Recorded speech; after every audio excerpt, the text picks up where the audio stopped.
marami ang nagsasuggest sa inyo paano ako maglaba. Huwag na huwag kayo maghalo-halo ng damit. Maximum na 15 pieces na. Huwag kayo mag-overload na tipong para mabilis. Sabay-sabay na matatapos maglaba. Wag! Wala, parang wala tayo na naman tubig. Ayan, sinasabi ko. Anak ng tokwa.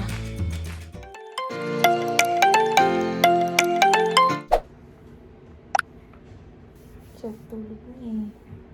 Sarap ni Mimi, ano? Sarap Mimi. Gusto niya talaga yung may kayakap. Mimi ko to eh. The next day. Nagising na yung alaga. Oh, oops! Wag ka na. Naririnig niya yung boses ni Sky sa labas eh. Don't run ah! Walk lang! Walk lang ikaw. Ay, si kuya mo oh. Nagtatay looks, lalaro oh. Diba? Up! Ubus na ata yan! Ubus na! For today's video. Tapos may napansin ako, Iris Loves, kasi diba brown yung kinuha ko. Hindi ko alam kung makikita nyo dito. Hindi siya nagkulay doon sa puting buhok. Yung puting buhok ko, nagmukha siyang gold. Hindi yata masyado. Ayun na yun. Kita nyo? Eto sila, oh. Mas light pa din. So, hindi siya na-cover up na nag-dark brown. Pero, mas okay na din. Gold. Ano yung puting buhok mo, gold? So, ayun. Naglalaba ako eh. Ipapaano ko sana to si San. Papabantay ko sa kanila. Ay, sali mo si San. Naglalaba ako. Ayun, San. Sali ikaw. My love. Sa San. Nagigising lang yan eh. San. Tulale. Si San. Maalinsangan ngayon. Mainit. Kuya, wag magtatakbuhan na. Sali lang si San, maglalaba ako ha. Una sila. Tapos meron akong napansin na very slight lang naman. Di ba nagpa-botox ako? Parang medyo may sungit yung kilay ko. Itong part na to, napansin ko to nung nag-video call, nag-meeting kami with the client. Sabi ko, parang ang taray ko. Parang medyo nakataas yung kilay ko. Hindi ko alam kung pansin nyo din, Aries Loves. Ito yung itsura ko. Totong kilay na to. Parang very konti lang. Parang sa mga 100%, parang mga 20%. Ganon. Tumaas siya ng konti. Kaya pa umanhin na guys kung feeling niya parang, ayun o! Parang nakaganon na siya kaagad. So, sabi naman, yun daw talaga, minsan, may times na medyo tataas siya. Parang hanggang nakataas din to. Ito lang, itong area na to.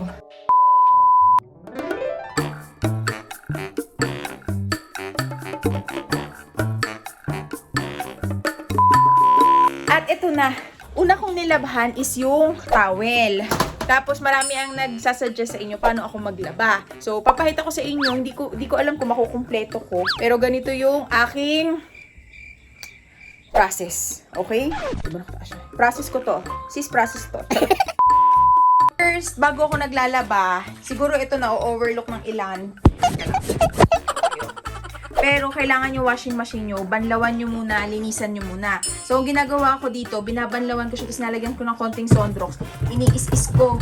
Kasi minsan, ang nangyayari niyan, meron pa dyan mga naiiwang sabon sa washing machine. Manual yung ituturo ko sa inyo ha, kasi dito sa Matic, mabilis lang naman yan, lagyan ka lang sabon. Pero ang nilalaban ko lang kasi sa automatic ay pobre kama, mga pillow sheets, at ano pa ba? Towel. Towel na pag naliligo yung malalaki, pero yung mga towel, face towel, hindi ko siya ino-automatic.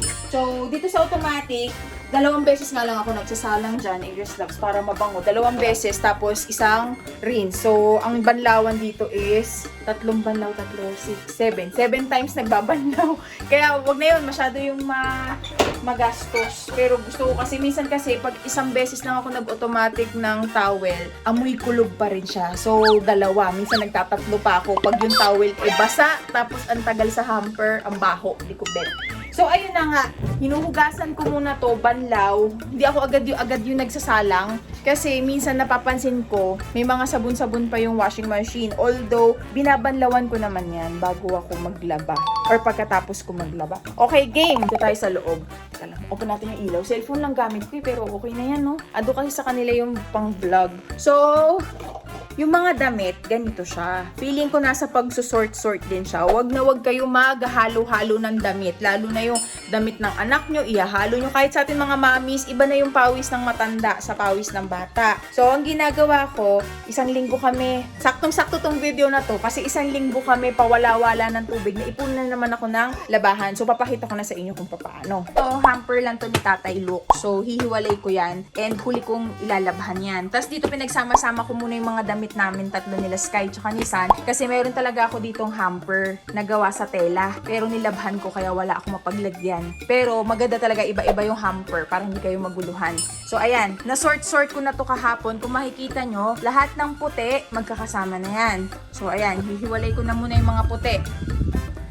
Puting towel, puting t-shirt, yan, sinasama-sama ko na yan. Medyo madami-dami yan at hindi to isang salangan. Yan. Madami na sa akin to. Hindi to po pwedeng isang salangan lang. Kasi, napapansin ko, pag sobrang dami yung isang salang nyo ng load, wala din, parang hindi rin nalilinis yung damit. So, ang pinaka-technique ko is 15. Maximum na 15 pieces na. Tapos, kunyari, towel. Itong ganitong towel, yung bimpo, hindi ko naman siya kinakount as one. So, mga dalawang ganito o tatlo as one yun. Huwag kayong mag-overload na tipong para mabilis, sabay-sabay na matatapos maglaba. Wag. Kasi ang mangyayari niyan, ikot lang yan ng ikot, hindi masyadong, di ba sa washing machine, hindi naman na masyadong nakukusot. Wala din yan, kahit damihan yung sabon, wala din yan. Mas okay yung maunti lang. So, kung susundin niyo po itong mga steps ko, medyo magastos siya, pero I can guarantee you, mabango yung damit. Kaya mas gusto ko din talaga naglalaba ng kada hubad, kasi hindi ako na-overwhelm. Kasi yung ganito, ganyang kadaming labahan, stress na ako. Kala nyo lang hindi, pero nai-stress na ako, lalo na pag nakikita ko na ganito kadami yung puti.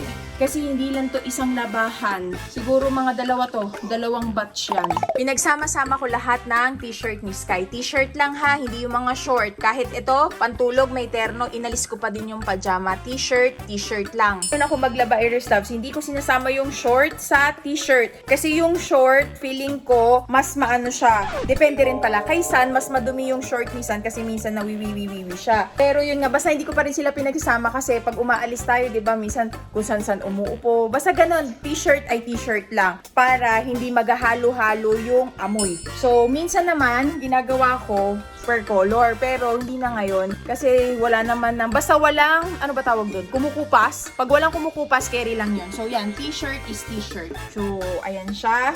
Tapos, lahat ng short magkakasama. Ganun din sa akin. Pag t-shirt, t-shirt lang. Pag mga short, pajama, yan, magkakasama yan. Pero, maliban sa mga maong, ha, hindi ko sinasama yung mga cotton na short sa maong.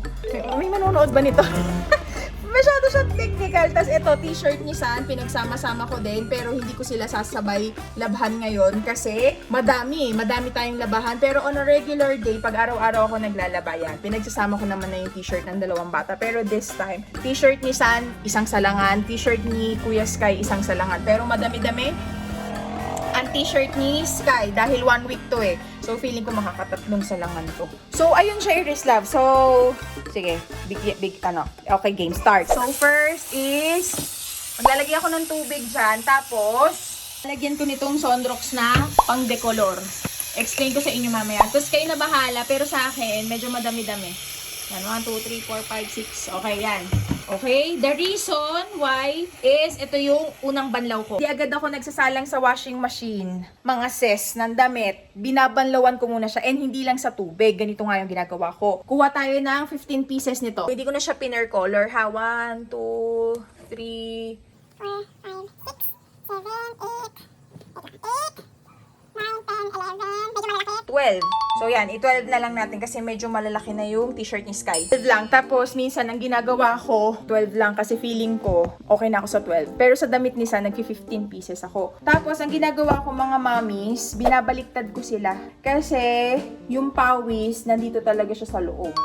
So, kung mapapansin nyo, baliktad yung mga damit nila pag naglalaba ko. Kasi mas malilinis yung loob. Although manipis lang naman yung tela, sabi ko nga sa inyo, sa utak ko lang siguro to. Pero pag tutupiin naman na siya, babaliktad na rin syempre para suot na lang ng suot. Itong 12 pieces na to, ibababad ko muna siya dito sa tubig na may Sonrox na pang decolor.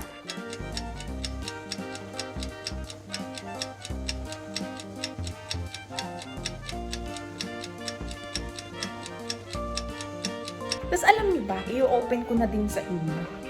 Dapat ka na ba itong i-open? Feeling ko, inaaral ko ngayon yung ADHD sa adults. Pero again ha, hindi pa ako nakakapagpa-consult, ganyan. Pero akala kasi natin yung ADHD sa bata lang, yung tipong harot. Yun nga, feeling ko, suspect ko si Sky nga ganyan. Pero hindi ko alam kung paano ako naligaw sa video na yun. Tapos yun nga yung na-mention ko sa inyo dun sa previous vlog. Feeling ko, nung dinescribe ng babae, na-diagnose siya, parang 52 na siya, na meron siyang ADHD, tapos sinabi lahat niya doon na yung focus niya, wala siyang focus. Ganun ako, pag may ginagawa akong isang task, yung utak ko, lumilipad. Ang baho. Alam niyo yung mga lumilipad pag umuulan, akala ko talaga, gamu-gamu yun. Amay pala yun. Tapos pag namatay sila, ang baho nila. Ang tagal kong hindi nakapaglaba, kaya merong mga nasingit-singit dun sa dulo. Ang baho. Alam niyo yung amoy ng parang may patay na hayop, ang baho nila. Mabantot siya sis. Hindi ka makapag-focus sa isang bagay. Tapos, meron doon, may isa pa akong nabasa naman, or napanood. Gusto niya linis siya ng linis. Pero ang bilis din niya magkalat. Tapos sabi ko, ala, ako yun.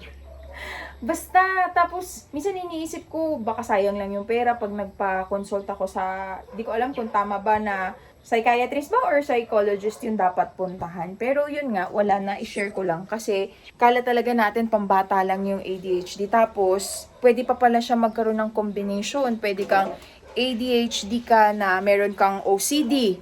Yung, kala naman kasi nung iba yung OCD, natatawa nga ako sa iba, akala nila yung OCD, yung pag sobrang linis mo, although pwede mag-manifest sa paglilinis, pero gusto ko lang din sabihin dun sa iba na hindi porket linis ng linis, OCD agad.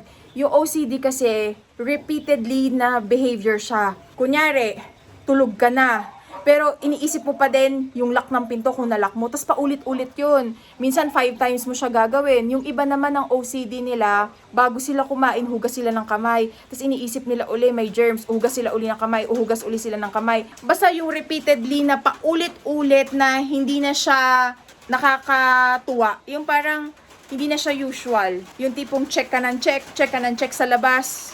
Alam mo yun, basta parang ganun. Kasi ngayon, ang pinagtutuunan ko ng pansin, inaaral ko din yung mga behaviors. So, yun yung hindi lang siya basta malinis ka lang, organize ka lang, gusto mo yung color maayos, OCD agad siya. Although, pwede mong tawagin na organized person ka, pero hindi mo agad pwede sabihin na OCD kasi ako Parang naging expression na kasi siya na OC ako, gusto ko lahat pantay. Parang ganun. Unless na pag nagpa-diagnose ka na kasi OCD is mental something. Parang ganun. Hindi ko alam kung mental illness or basta may something to do with our brain na hindi mo siya ma-explain, na minsan nakaka-interfere na siya sa araw-araw na buhay. So, sa iba parang ang cool pag sinabing OCD, pero sa iba sobrang nakakasagabal na sa pamumuhay nila yung OCD disease nila. Yun. Oo nga. Obsessive compulsive disease. O so, mental disease, mental illness siya.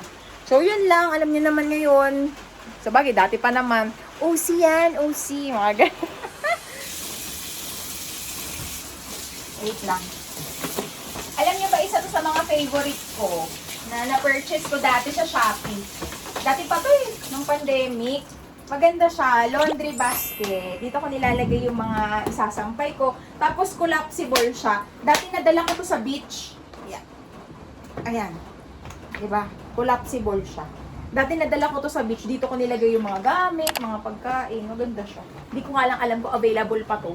Since magsasampay ako ng towel, maya-maya pwede na natin banlawan yung mga t-shirt ni Kuya Sky. Medyo magasto sila sa t-shirt, pero sa akin naman, mas gusto ko yun. Yun nga yung like sinasabi kay tatay, okay lang sa akin magpalit ng t-shirt kaysa maglaba ng napakaduming damit. Alam niyo yun, mas gusto ko yun. Ayoko yung marinate na yung dumi sa damit. Kasi mabantot yun. Makakailang laba ako, sayang sa sabon, kaysa yung madaming ang labahan, pero hindi sobrang dumi. Alam mo yun, hindi ako masyado mag-effort magkuskus. May nag-comment nga bumili na lang kayo ng automatic. Why not parang invest sa automatic para mas less hassle. May automatic kami, sis. Kaya lang, feeling ko kasi pag sa automatic, hindi talaga nalilinis. Or nasanay lang kami talagang ganito. Kasi sila nanay agot, lalo na si nanay agot, mabusisi sa damit. Kaya feeling namin, pag nag-automatic, hindi nalilinis yung damit. So, ayan. Tapos na ako maglaba ng tuwalya. Tapos, naranasan ko din yung automatic na paglabas tuyo na. In fairness, na-enjoy ko yun. Pero ang lakas sa kuryente, ang lakas sa tubig. Pero gustong gusto ko siya kasi paglabas niya sobrang init ng damit. Pero may mga damit na nagkukupas, nagmumukhang luma ka agad. Siguro nga sa sobrang heat. Pero okay din sa akin yun. Kaya lang nasira na yung ganun namin eh. Binenta na namin siya. Diba nasunog yun ng technician na hindi naman marunong gumawa. Pero I must say, iba pa rin yung bango ng damit na natuyo sa araw kaysa yung natuyo lang sa automatic. Pero sa buhay ngayon, ang hirap din talaga, lalo na pag ang dami mong pinagsasabay-sabay. Sabi nga ni tatay, lagi nagsasabi si tatay, pagod ka na. Kasi diba siya lahat sa mga bata. Siya din sa luto. Kaya hindi niya na magagawa tong laba. Although minsan inaagaw niya na sa akin. Iba pa kasi yung laba ko. Sabi nga ni tatay, ba't hindi pa tayo magpalaba? Turuan mo na lang yung labandera. Kaya lang sabi ko kasi kay tatay, parang mas nangihinayang ako na pag mabaho yung damit, inuulit ko lang din siya. Naglaba na ako, nagbayad na sa labandera, tapos magbabayad ka ba ng sabon, tapos uulitin mo lang din. Sabi ni tatay, ba't hindi ituro? Ewan ko ba? Pero let's see. Let's see. So, ayun. Kung ako nga lang masusunod, gusto ko to, kukuskusin ko pa siya ng yung brush. Kasi mga towel to na matagal sa hamper na medyo basa. Kaya hindi ko lang alam kung anong magiging kalalabasan yan pag natuyo. Pero pag mabaho, ulit sa laba yan. So, ayan na nga. Parang ang haba nitong video. Pero sana magstay kayo. Doon sa mga maboboring next vlog na lang ha. Kasi ano to, laba. Laba tutorial. A few moments later. Ayan na siya, sis. Nababad na natin siya. Next na gagawin is babanlawan. Pero bago ko banlawan, ire-ready ko na yung washing machine. So, kukunin ko ito. Wala, parang wala tayo na naman tubig. Ayan ang sinasabi ko. Anak ng tokwa. Ba't dito meron? Ganun. Sira na ata ito.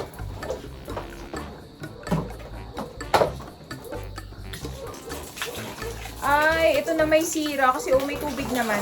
O siya, tara, game. I-ready ko na tong washing machine kasi dito ko ilalagay yung binanlawan ko. So, unang sabon to. So, yan. Pagkatapos yung babanlawan, punuin natin siya ng water. So, unang sabon, di ba nilalagyan natin ng tubig? Tinutunaw ko maigi yung sabon. Kuha kayo ng, ito 1/2 cup to eh. So, kalahati ng 1/2, 1/4. So, pero minsan, napapadami ako. Pero ayan, kuha kayo ng 1/4 cup. Ang hirap pala i-fill ng laba. So, yan, ilalagay ko na siya para matunaw na siya bago ko pa ilagay yun yung isasalang ko. Kasi ito, sinisimot ko pa yan. Sayang eh. Simutin nyo yan, yung powder na yan. Okay. Next naman is this one. Yung Surf na Power Liquid. Unang sabon to ha. Take note, unang sabon. So, parehas lang din, kalahati. So, 1/4 again. So, dyan. Then, again, simutin nyo uli. And kunin natin to uli. This is my favorite. Yung Sondrox. Ay! Glayline kayo. Tansyahan na lang to. 1, 2, 3, 4, 5, 6, 7, 8. Hindi ako nagpupuno ng washing machine. Hanggang dito lang. Sa taas lang ng brush. Maganda lang itong nabili ko kasi ay may sarili na siyang brush. Kaya feeling ko mas na nilinis niya. So hanggang dyan lang. Minsan nga hanggang dito lang. Okay? Habang pinupuno ko to, dito naman tayo. Babanlawan ko na to mga sis. Hirap pala i-film nito. Ayan. Babanlawan na natin yan. Oh my God. Okay. Habang binabanlawan nyo to, hindi lang basta parang ganyan-ganyan lang. Kusutin nyo na siya para yung mga pawis, maalis-alis na siya and everything.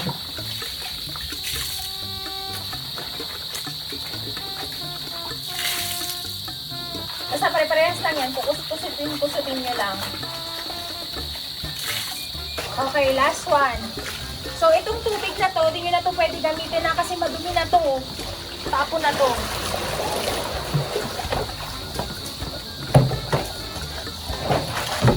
So, lalagyan ko na lang to uli again ng tubig para doon naman sa susunod na babanlawang ko. Yung mamabad ko uli sa Sondrox. Trabaho to sis. Para mas matrabaho to sa makeup tutorial.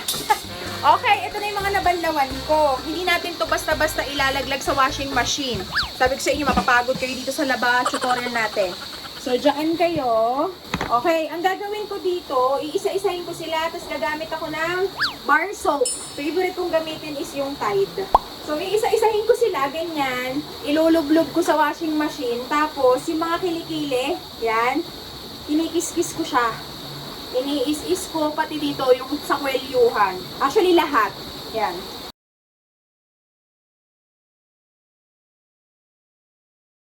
Ayan, nilagyan ko siya ng bar soap, is konti. Basta mahalaga yung sa anuhan ng kilikili. Ito, yan. Ito yung mahalaga. Mais-is nyo ng bar soap. So, ganun, same lang. Pag sa mga shorts naman, ang iniis-is ko yung gitnang part. Yan, iniis-is ko yan maigi. So, ayan, di ba? Kaya binabaliktad ko din kasi ito talaga yung nakatouch sa kilikili. Para alam nyo na, yung mga pawis, tapos pag may putok kayo, pag may putok kayo, para hindi amoy putok yung mga damit ninyo. Kasi minsan, lalo na doon sa mga nagde-deodorant, napupunta dito yung deodorant. Kaya hindi naiis-is yun ng hindi naiis-is ng washing machine. Minsan nga kumukuha pa ako ng net, yung net na pang kuskus, kinukuskus ko yun sa may kilikili banda. Pero ito mga bata lang naman, pawis-pawis lang to. Kaya hindi masyadong kailangan ng masyadong kiskis. So, ganun lang, paulit-ulit lang. Hindi ko siya ilalagay agad na isang ganunan. Matrabaho siya, pero sa akin fulfilling kasi mabango yung damit na isusuot namin. Tapos kailangan ilubog nyo siya kasi hindi bubula eh. Kasi napigaan na eh. So, ayun. Ulitin nyo lang siya hanggang maubos to. Okay? Puno na yung tubig ko. Patayin ko muna kayo. So yan, nasabunan ko na lahat ng kilikili tsaka kwelyo. Sasalang na natin yan. Yung unang salang ko, hindi ko agad sinasagad dito kasi ang daming mga soak time. So dito ko muna siya. Sa 15 lang muna para tuloy-tuloy yung ikot. Tapos pag natapos tong 15, 220. Gusto ko yung 15 lang muna kasi walang soaking time yung tuloy-tuloy yung ikot niya. Masusunod na lang yung soaking time. So, ayun, yun yung unang laba. Basically, ganun yung unang laba. Hindi ko alam kung i-video ko pa ba. May pangalawang, kung may pangalawang sabunan. Pero sa pangalawang sabunan, same pa rin naman ng technique. Na iba lang yung powder. Kasi sa pangalawang sabon, ang ginagamit ko na powder doon is yung Tide na odor defense. Yan. Favorite ko ngayon yan. Tapos babanlawan. So, ito. Ito yung sinabi ko sa inyo. Tide na odor defense, anti-bac. Mabango siya sa damit, lalo na kung pawisin. Tapos, minsan yung pangalawang sabon ko, ang ginagamit ko na liquid detergent doon is Breeze. Breeze o kaya Tide na liquid. Pero ngayon, di mo na ako bumili kasi tipid-tipid tayo. Yung Surf uli yung gagamitin ko. So yun, parehas lang, pangalawang sabon. Ganun din. Lalabhan, ganyan. Kaya patagal akong maglaba. So, ayun. Pakita ko na lang sa inyo mamaya. Tapos, technique din para mabango yung damit nyo, banlawan nyo maigi. Kasi kahit ang dami nyong ilagay na powder dyan, liquid man yan, powder man yan, kung anong man gagamitin yung sabon, kung hindi nyo mababanlawan maigi, mabiging maantot pa din siya. Kala nyo, di ba, wag ko masyado banlawan para mabango yung damit kasi may maiiwang sabon, hindi mabaho. Mabaho yung damit pag hindi nabanlawan maigi. Pinasok ko. Asan yung balahibo? Tapos gusto niyo ba makita si tatay maligo? Si tatay, ayan o. Ayun, hayaan lang muna natin siyang jumikot-jikot doon. Pero sa puti pala, may kakaiba sa puti. Hindi ko alam kung mabablog ko pa kasi wala ng araw. Yung puti, hindi ko siya agad sinasalang sa washing machine. Binababad ko muna siya sa, di ba, ganun din, babanlawan ko muna. Binababad ko muna siya sa sabon na may Sonrox na color white. Mga medyo matagal-tagal na babad yun. Mga 2 hours. Wow. Hindi, kahit 1 hour lang para maputi talaga. So, kain na tayo. Gutom na ako. Nagugutom na mi. Lakas ang ukulog. Tapos kanina, ang aga nagluto ni tatay. Ang sarap. Alam niyo naman ang specialty ni tatay.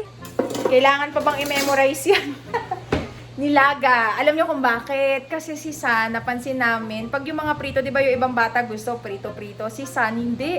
Ginagawa niyang bubble gum. Pero pag ang mga ulam sabaw-sabaw na may mga gulay-gulay yan, ang bilis kumain ni San. Lunok lang siya ng lunok. So yan, kaya mapapansin niyo laging ganito ulam namin, mga nila-nilaga. Takto, umuulan, ang sarap niya. Sarap ng ating dinner. Kain na tayo, maghahanda na ako para makachibog na tayo. Grabe, ang lakas ng kulog. Sigaw-sigaw pa. Grabe siya, sis. Grabe ang kulog, sis. Oh, it's raining. Oh, it's raining. Bubuksan ko sana para pumasok yung lamig. Ang alinsangan, kaya pala uulan ng malakas, pero wala. Umaanggi. Ay! Lakas niya, B. Galit na galit, B. Wag lang talaga kami, B, mawalan ng kuryente. Patay na naman tayo na. Happy New Year! Wag. Knock on wood. Asa ng wood? Ah. Huwag tayo mawalan ng kuryente kasi yung mga ganyang ulan. Wag na natin sabihin. Ang mangyari. Lord, maraming salamat po sa masarap naming gabihan. Happy Father's Day po sa inyo. At Tatay Luke at sa lahat ng tatay. I-bless niyo po yung aming food. Amen. Happy Father's Day! Happy Father's Day.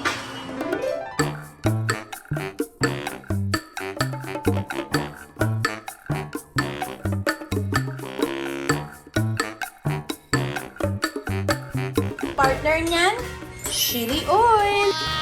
Para may, kala mo naman may stocks pa kami ng chili oil. Ayaw mo ba ako? Chili oil na. Meron na may chili oil. Uy, Pipas, may nagbigay sa amin ng hopya Iris Dust. Ako lang kumakain ng hopya dito eh. Si tatay. Kumakain ako. Kumakain ko? Favorite ko yan, Munggo. Ang hindi ko gusto yung hopyang baboy, hindi ko siya type. Pero hindi daw pala talaga baboy yan, no? Ano siya? Ano ba tawag doon? Basta yung nasa loob ng hopya baboy. Masarap to pag mainit. Sa amin sa Novaliches, may nagtitinda ng hopya na square. Yung Baker's Fair. Masarap yun. Lalo na pag mga hapon na, bagong luto. Sarap. Tapos gusto ko yung galing siya mismo dun sa initan. Sa mga taga Novaliches dyan, masarap yung hopya. Baker's Fair. Diced hopya. Sila ko yan na pag nalagay. Ayun, thank you pala kay na Kuya Napoleon. Ano namin sila dito? Kapit lupa. Hindi, nabili na ng anak niya. Anak niya nakabili. Binilis ka lang. Nabili niya. Galing naman. May binibinta. May binibenta kasi. Tikman mo muna. May binibenta kasi dito sa aming lupa. Parang ilang ano lang siya, ilang ganun lang. Nabili na pala siya. Thank you po. Ayaw din niya. Si tatay ayaw ng hopya kahit dati. Siyang kumain ng hopya. Mano ako sa nanay. Paborito gusto ko tsaka ano. Okay. Dali na tayo. Nay, pero nay. Sarap. Thank you po.